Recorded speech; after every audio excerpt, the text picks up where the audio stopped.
हर हर महादेव दोस्तों, आप सभी का स्वागत है हमारे वास्तु सागर चैनल में। ज्येष्ठ मास की कृष्ण पक्ष की एकादशी को अपरा एकादशी के नाम से जाना जाता है और इस एकादशी को अचला एकादशी भी कहा जाता है। इस दिन भगवान त्रिविक्रम की पूजा का विधान है और अपार पुण्य की प्राप्ति होती है। अपरा एकादशी का व्रत करने से, जैसा इसके नाम से ही पता चलता है, अपरा एकादशी मतलब अपार पुण्य की प्राप्ति होती है, अपार धन की प्राप्ति होती है और कीर्ति और यश की प्राप्ति होती है। लिए धार्मिक शास्त्रों के अनुसार अपरा एकादशी का व्रत धारण करके जो भी मनुष्य विधि विधान से भगवान श्री विष्णु की पूजा आराधना करते हैं, इस दिन भगवान श्री विष्णु की पूजा तुलसी, चंदन, कपूर और गंगाजल से करनी चाहिए, जिससे कि समस्त कामनाएं भी पूर्ण होती है और पापों से भी मुक्ति मिल जाती है। तो शास्त्रों के अनुसार अपरा एकादशी को बहुत ही श्रेष्ठ माना गया है।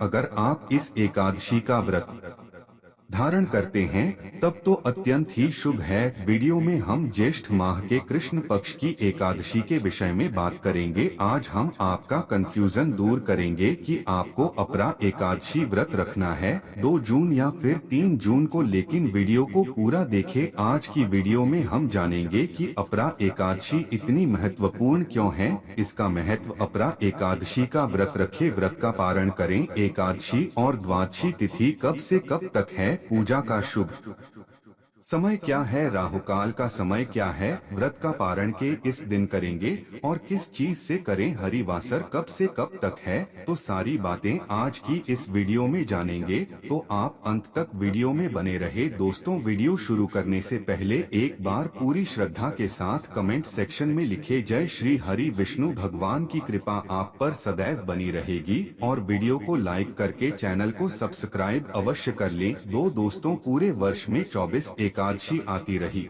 है, लेकिन जिस साल अधिक मास किया पुरुषोत्तम मास आता है, उस साल 2 अधिक 1 आदर्श यानी कुल मिलाकर के 26 एकादशी आती है।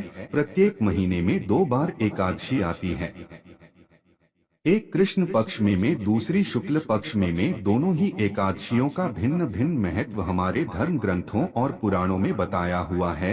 एकादशी का व्रत भगवान श्री हरि लक्ष्मी नारायण जी का परम प्रिय व्रत है। एकादशी का व्रत करने से मनुष्य के कई जन्मों के जड़ से नष्ट हो जाते हैं तथा उनके पुण्य का उदय होता है। जब मनुष्य के जन्म जन्मांतर के पाप नष्ट हो जाते हैं, तभी उन्हें सांसारिक एवं भौतिक सुखों की प्राप्ति होती है। कृष्ण पक्ष में आने वाली एकादशी में व्रत करने से पूर्वजों और पितरों का आशीर्वाद प्राप्त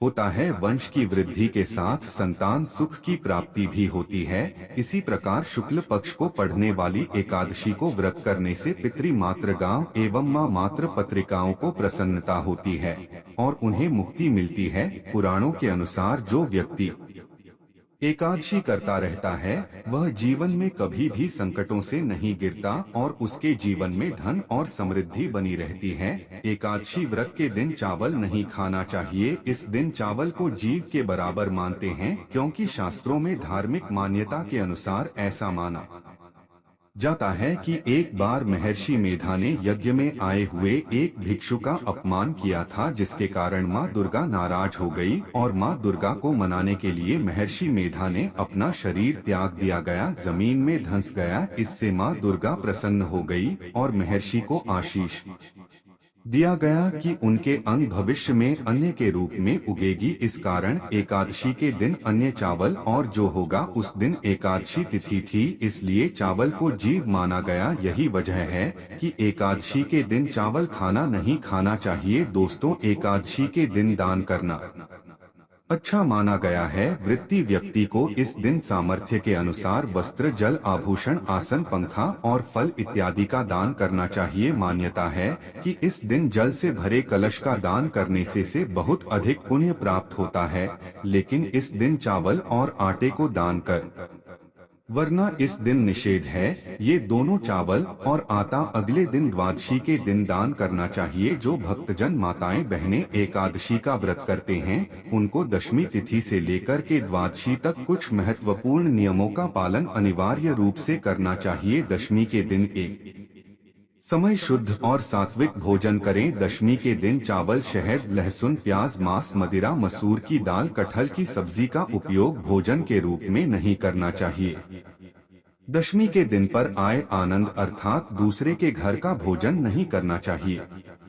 ब्रह्मचर्य व्रत का पालन करें। एकादशी के दिन सुबह जल्दी उठकर स्नान करके पूजा अर्चना करके एकादशी व्रत का संकल्प धारण करें। पद्म पुराण के उत्तरखंड के अध्याय 42 में श्लोक नंबर 14 में लिखा हुआ है, ही कमल नयन भगवान अच्छे एकादशी के दिन निराहार रहें के दूसरे दिन ही भोजन करूंगा। एकादशी के दिन संकल्प आपको धारण करना चाहिए।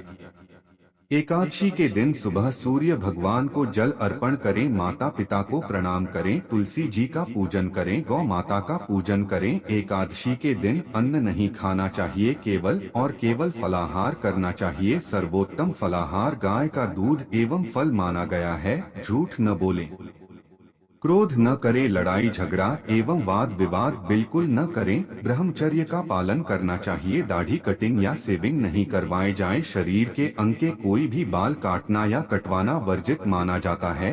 नाखून नहीं काटना चाहिए। किसी भी प्राणी का, किसी भी मनुष्य का, किसी भी जीव का अपमान या अनादर न करें। दिन में सोना नहीं चाहिए। रात्रि में जागरण करें। पूजन पाठ करके ब्राह्मण देवता के मुख से ही एकादशी व्रत कथा का श्रवण आपको करना चाहिए। ये कथा सुनने के बाद ब्राह्मण देवता को यथाशक्ति दक्षिणा अवश्य प्रदान करें और अगले दिन शुभ मुहूर्त में ही एकादशी व्रत का पारण आपको करना चाहिए। पनाह का अर्थ होता है व्रत खोलना या व्रत का समापन करना। एकादशी के दिन आप चाय कॉफी पी सकते हैं, कोई दोष नहीं लगेगा, लेकिन ध्यान रखें कि आपको इस दिन फलाहार में हल्दी का उपयोग नहीं करना चाहिए। एकादशी के दिन पान नहीं खाना चाहिए। एकादशी के दिन कोई भी अभय भक्षण जैसे लहसुन, प्याज, मांस, मदिरा का उपयोग नहीं करना चाहिए। एकादशी के दिन घर में चावल का उपयोग नहीं करना चाहिए। चावल बनाना भी नहीं चाहिए और चावल खाना भी नहीं चाहिए और चावल इस दिन पूजा में भी उपयोग नहीं करना चाहिए। एकादशी के दिन यदि आपके घर परिवार में जन्म अथवा मृत्यु का सूतक लग जाता है तो ऐसी परिस्थिति में आप एकादशी व्रत तो अवश्य करें। सभी नियमों का भी पालन करेगा, लेकिन आपको भगवान का स्पर्श या पूजन अर्चन नहीं करना चाहिए। अगले दिन जब आप व्रत का पारण करते हैं तो सूतक की अवस्था में जल या तुलसी पत्र या फल या फलाहारी वस्तु से इस व्रत का पारण कर सकते हैं। यदि आप यात्रा में हैं या कहीं बाहर है और पूजा पाठ या पाना की व्यवस्था नहीं हो पा रही है तो आंख बंद करके मानसिक रूप से मन में सभी वस्तु का, सभी विधि का ध्यान करते हुए यदि आप एकादशी व्रत करेंगे तो आपको एकादशी पूजा का व्रत का पूरा पुण्य प्राप्त होगा। क्योंकि हमारे धर्म ग्रंथों और पुराणों में मानसिक पूजा का भी विधान बताया गया है। और इसी तरह यदि कोई माताएं बहनें मासिक धर्म पीरियड की अवस्था में रहती हैं तो ऐसी अवस्था में भी उनको व्रत करना चाहिए, के नियमों का भी पालन करना चाहिए, लेकिन उनको भगवान का स्पर्श या पूजन अर्चन नहीं करना चाहिए। साथ ही जो माताएं बहनें गर्भावस्था में हैं, गर्भवती हैं, तो उनको अपने बालक का, अपने शिशु का, गर्भस्थ बच्चे का ध्यान रखते हुए ही एकादशी व्रत करना चाहिए। अच्छी प्रकार से फलाहार करके वह व्रत कर सकती है, लेकिन कोई भी इस दिन काम न करें। किसी भी प्रकार का पाप कर्म बिल्कुल न करें। सभी तरह से आपको अच्छे मन से, पवित्र अवस्था से एकादशी व्रत का नियम विधि विधान से पालन करके ही करना चाहिए। अगर जाने अनजाने में आपसे कोई त्रुटि हो जाती है, गलती हो जाती है, तो प्रभु से आप क्षमा याचना अवश्य कर लीजिएगा। का प्रभुत्व कृपा निधान है, दयालु है, आपको क्षमादान अवश्य ही प्रदान करेंगे। आप जानते हैं एकादशी तिथि कब से प्रारंभ है, शुभ मुहूर्त, लेकिन उससे पहले अभी तक दोस्तों अपने वीडियो को लाइक नहीं किया है तो वीडियो को लाइक करके चैनल को सब्सक्राइब अवश्य कर दें। इस बार एकादशी की तिथि प्रारंभ होगी 2 जून रविवार की सुबह 5:05 मिनट से इससे पहले तक दशमी तिथि रहेगी और एकादशी की तिथि समाप्त होगी 3 जून सोमवार की सुबह 2:41 बार क्योंकि एकादशी की तिथि इस बार 2 दिन रहने वाली है। ऐसे में इस बार दोनों ही दिन एकादशी का उपवास रखा जाएगा। आएगा 2 जून रविवार को डोट पढ़ने वाला एकादशी का व्रत दशमी तिथि युक्त एकादशी का रहेगा और ऐसे में जो भी गृहस्थ जन है वह इस उपवास रख सकते हैं। लेकिन जो भी वैष्णव लोग होते हैं जिन्होंने गुरु मंत्र की दीक्षा ली होती है उन्हें द्वादशी तिथि मिली हुई एकादशी का व्रत रखना चाहिए। ऐसे में आप चाहे तो 2 जून रविवार का व्रत रख सकते हैं, लेकिन मोक्ष प्राप्ति की इच्छा रखने वाले सभी भक्तों को द्वादशी तिथि एकादशी का व्रत रखना चाहिए। इसलिए इस बार 3 जून सोमवार को भी एकादशी का व्रत रहेगा क्योंकि वैष्णव एकादशी होगी। भले ही एकादशी तिथि सुबह ही समाप्त हो गई हो, लेकिन यह एकादशी बहुत ही शुद्ध एकादशी मानी जाती है। व्रत रखते समय में आपको इस बात का भी ध्यान देना चाहिए कि अगले दिन द्वादशी तिथि पर सुबह के समय हरिवासर न हो। यदि सुबह के समय हरिवासर होता है उस समय व्रत नहीं खोला जाता है। हमेशा हरिवासर का समय समाप्त होने के बाद व्रत खोला जाता है। ऐसे में अगर आप 2 जून रविवार को एकादशी का व्रत रख रहे हैं तो आपको 3 जून को थोड़ा देर से व्रत का पारण करना होगा। द्वादशी तिथि प्रारंभ होगी 3 जून सोमवार की सुबह 2:42 से और इसी के साथ हरिवासर का समय भी शुरू हो जाएगा। शुरुआत के 5 से 6 घंटे का समय हरिवासर रहता है और द्वादशी तिथि समाप्त होगी 4 जून मंगलवार को, यानी कि 3 जून सोमवार की ही मध्य रात्रि 12:18 परम हरिवासर का जो समय है वह 3 जून सोमवार को सुबह 8:30 पर समाप्त होगा। इससे पहले तक आप उपवास नहीं खोल सकते क्योंकि हरिवासर रहेगा। ऐसे में जिन्होंने भी 2 जून को एकादशी का उपवास रखा है उन्हें 3 जून सोमवार को सुबह 8:35 से 9:55 के बीच में एकादशी का उपवास खोलना चाहिए। यदि किसी कारण से आप सुबह के समय उपवास न खोल पाए तो आप दोपहर 1 बजे से 3 बजे के बीच में अपना उपवास खोल सकते हैं। और जिन्होंने भी 3 जून सोमवार को वैष्णव अपरा एकादशी का उपवास रखा है वह 4 जून मंगलवार को सुबह 5:40 से 6:25 के बीच में अपना उपवास खुलेंगे। इस समय में आपको अपने व्रत का पारण करना होगा। आप हमेशा पारण मुहूर्त से पहले पूजा कर ले भगवान को भोग लगा लें और जब पारण मुहूर्त हो उस समय आप विधि विधान से यदि आपकी सामर्थ हो तो किसी ब्राह्मण देवता को, किसी पुजारी को या किसी वैष्णव को अपने घर पर आमंत्रित करके उन्हें भोग प्रसाद दे दी और उसके बाद तुलसी पत्र और जल से अपना उपवास खोल सकते हैं। एकादशी के दिन आप प्रातः काल जल्दी उठ जाएगा। स्नान आदि करने के बाद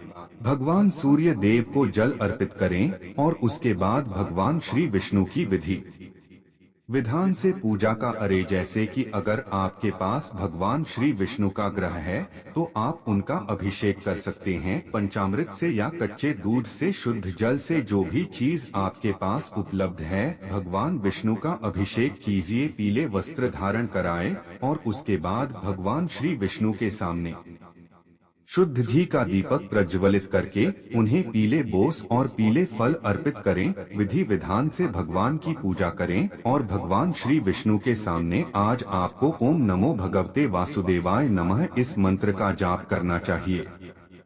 इसके साथ ही आप चाहे तो विष्णु सहस्त्र नाम का पाठ कर सकते हैं, विष्णु चालीसा का पाठ कर सकते हैं कि मद् भागवत गीता का पाठ कर सकते हैं या भगवान श्री विष्णु के किसी भी स्तोत्र, किसी भी मंत्र का जप कर सकते हैं। और हाँ, जो भक्त व्रत धारण करना चाहते हैं उन्हें विष्णु की पूजा करते समय अपने दाहिने हाथ में जल और कुछ को लेकर व्रत का संकल्प लेना चाहिए, क्योंकि बिना संकल्प के व्रत का कोई भी फल प्राप्त नहीं होता है। इसलिए व्रत का संकल्प ले लीजिए और अगर आप किसी कामना के निमित्त यह व्रत धारण कर रहे हैं तो अपनी मनोकामना भी भगवान श्री विष्णु के सामने कहे और अपनी मनोकामना को पूर्ण करने के लिए भगवान श्री विष्णु से प्रार्थना कीजिए। व्रत में पूजा पाठ में किसी भी प्रकार की जाने अनजाने गलतियां हो जाती हैं, उसके लिए भगवान श्री विष्णु से क्षमा प्रार्थना कर दीजिए। तो व्रत का संकल्प जब आप ले लेते हैं, उसके बाद आपका व्रत प्रारंभ हो जाता है। विधि विधान से भगवान श्री विष्णु की पूजा आराधना कीजिए, उनके मंत्रों का जप कीजिए। और वह हमें किस प्रकार रखना चाहिए, व्रत में क्या खाएं क्या ना खाएं, देखिए अगर आप व्रत कर रहे हैं, आप फलों का सेवन कर सकते हैं, आप दूध जूस इत्यादि ले सकते हैं। अन्न का सेवन नहीं करना चाहिए जब हम व्रत कर रहे हैं। तो बाकी आप इस व्रत में फलाहार कर सकते हैं। और हम बहुत से भक्त इस व्रत को निर्जल भी धारण करते हैं। तो भक्तों की अपनी श्रद्धा होती है, जिस भी प्रकार से आप व्रत धारण करना चाहते हैं कर सकते हैं। पूरे दिन आप व्रत रहेंगे और उसके बाद शाम के समय में फिर से भगवान श्री विष्णु की पूजा आराधना की जाती है। तो शाम को स्नान इत्यादि करके साथ स्वच्छ वस्त्र धारण करके भगवान श्री विष्णु के सामने शुद्ध घी का दीपक प्रज्वलित करके उनके नाम का मंत्र का स्मरण कीजिए। विधि विधान से उनकी पूजा कीजिए, उन्हें भोग अर्पित कीजिए। बहुत के भक्तों का प्रश्न होता है कि भगवान श्री विष्णु को भोग लगाना चाहिए। देखिए आपके पास जो भी उपलब्ध हो, जो भी वस्तु आपके पास उपलब्ध, श्रद्धा पूर्वक भगवान श्री विष्णु को अर्पित कर सकते हैं। जैसे आप चाहे तो फलों का भोग लगा सकते हैं, मखाने की खीर या साबूदाने की खीर बनाकर भी भगवान श्री विष्णु को अर्पित कर सकते हैं। एकादशी के दिन भोग अवश्य लगाना चाहिए। पीले फलों का भोग, केले का भोग भगवान श्री विष्णु को अर्पित करना बहुत श्रेष्ठ माना जाता है। और जो भोग आप भगवान श्री विष्णु को अर्पित कर रहे हैं, उसमें से कुछ केले लें। अगर आप गाय को खिलाते हैं तो इससे आपके रक्त का बहुत अधिक फल प्राप्त होता है। और गौमाता को केला खिलाते समय में जो कामना कहते हैं, तो निश्चित ही आपकी कामना पूर्ण होती है। क्योंकि गौमाता में 33 कोटि देवी देवताओं का वास माना गया है। तो गौ सेवा से बहुत अधिक पुण्य फल की प्राप्ति होती है, समस्त प्रकार के पापों से मुक्ति मिलती है और समस्त प्रकार की मनोकामनाएं भी पूर्ण हो जाती है। तो अपरा एकादशी के दिन गौ सेवा जरूर करनी चाहिए। एकादशी के दिन आप पूरे दिन व्रत रहते हैं, रात्रि में भी आम फलाहार ही करेंगे। अगले दिन सुबह उठकर व्रत का पारण किया जाता है। तो द्वादशी तिथि में इस व्रत का पारण करना है। सुबह जल्दी उठ जाइए, स्नान इत्यादि करने के बाद साफ स्वच्छ वस्त्र धारण करके भगवान सूर्य देव को जल अर्पित करेगा। उसके बाद भगवान श्री विष्णु की विधि विधान से पूजा आराधना कीजिए। और इसके बाद शुद्ध सात्विक भोजन बनाकर शुभ मुहूर्त में आपको व्रत खोलना चाहिए, यानी कि पारण करना चाहिए। लेकिन अपने पालन करने से पहले, अपनी व्रत खोलने से पहले शास्त्रों के अनुसार किसी ब्राह्मण को घर बुलाकर भोजन कराना चाहिए। अगर आपको हमारी वीडियो अच्छी लगी हो तो वीडियो को लाइक करें, शेयर करें और सब्सक्राइब जरूर करें।